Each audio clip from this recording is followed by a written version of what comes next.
could say, shit. I knew I was coming to this place when they said leave Florida. I said, wait a minute. And that's when I got a load going to leave Florida, which is what, this right here.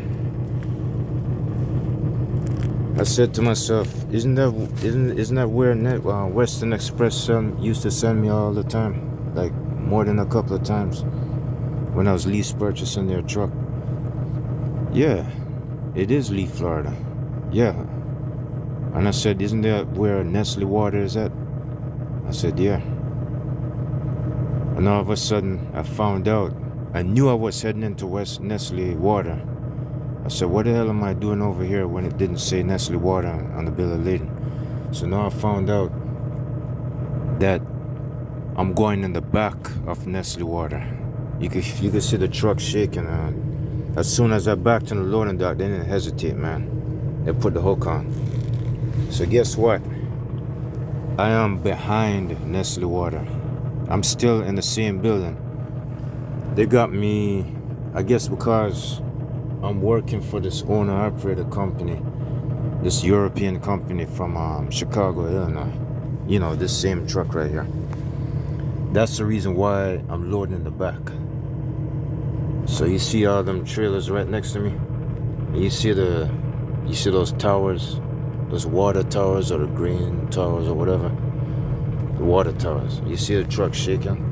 You see the lights on?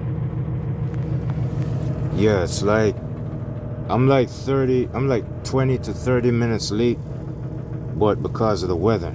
Y'all saw the X amount of tractor trailers shoved up into the trees in the snow on the last video I just did. Yeah, y'all saw it, and y'all saw the police car on the right side, and y'all saw another messed up car on the right side, and 3 trucks came off the road into the trees right about. Each one of them was like 200 feet apart or 300 feet apart, and then 2 more messed up trucks was in the rest area, all in that one spot, all within a quarter of a mile distance or radius, within a 800 foot radius or somewhere close to there, somewhere between there.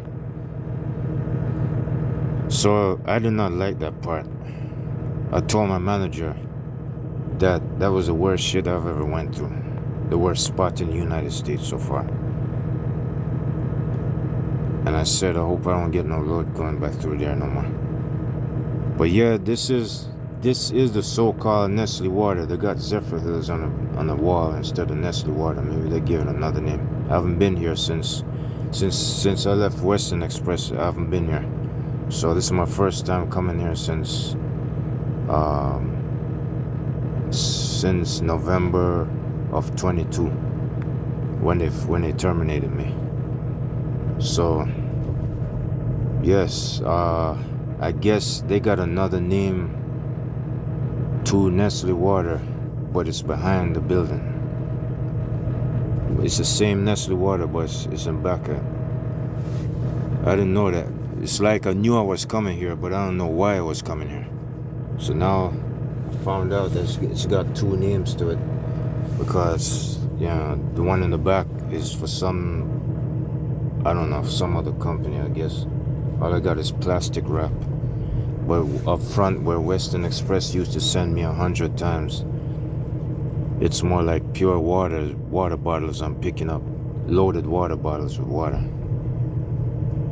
But I had plastic reels, like plastic wrap on spools, those yarns, like I don't know, is that what they call them, spools? According to what I know, it's like a wooden wheel. They turn it sideways, like a needle and thread, like the reel. It's like a reel or something like that. So they're unloading it right now, and I told dispatcher that I was gonna be late because of all that snow and them trucks slowing me up and stuff. Plus I got stuck in this downtown area and this nasty shitty part of West Memphis. It was nothing but ice in the parking lot, ice all over the road. So I told dispatch I'm gonna be late, all right. So by the time I started fighting my way down here, the GPS said I was gonna be 6 minutes. Well, it did show that I was gonna be 3 hours and 26 minutes late. No, not 3 hours. It's gonna be 26 minutes late after 1500 o'clock. So I thought I was gonna be 26 minutes late. I even got a chance to pull over in a Target store and take a break because I was due for one. Came back out with a few grocery items and then came back in the truck, and guess what? The GPS said I was gonna reach there at 3:06 p.m. 3:06 p.m. instead of 3:26 or 30 p.m. So I really did max out and haul ass that time. But when I got here, yes, it was somewhere about that. But it took me extra long to get here. It took me another 20 minutes to come back here because I had to wait in line and walk up to Nestle Water there where Western Express used to send me. Showed them the bill of lading, and that's when they told me I gotta come back. You see, now I'm seeing Western Express right now. Yo, watch what's his face coming up right in front of me. So now they got me unloading this freight right back here. I didn't know Western Express trucks would come back here. They must have a contract or something. There must be some kind of own authority or owner operator. Anyways, all I could say is that's all I got left on the clock. To tell you the truth, I can't stand being out here. And I'm gonna tell you this: out there bitching and moaning about not being my own authority yet. I realize being under somebody's authority is really not good. I'm gonna go ahead and say this and then cut it short. I'm not really too happy expressing my feelings so much. I'm only doing this because I'm just trying to be human. I couldn't care less if I impress anybody or not, but maybe it's better if I just shut my mouth and stop complaining so much. I don't know. It's just that I'm not having a nice time being under people's authority. I don't mind working for these people. I don't mind working for this guy, but I got to go in my own direction. I'm not saying it's all that smooth. He kind of bitch and moan about a few things, but I said, all right, I understand, but it's not like, put it this way, the APU is not working anyway. And the manager doesn't want the truck idling, but anyway, since I explained it to him, he doesn't mind the truck idling now. But the thing is, to tell you the truth, coming through those sections of the United States is not nice at all. I thought I was gonna die.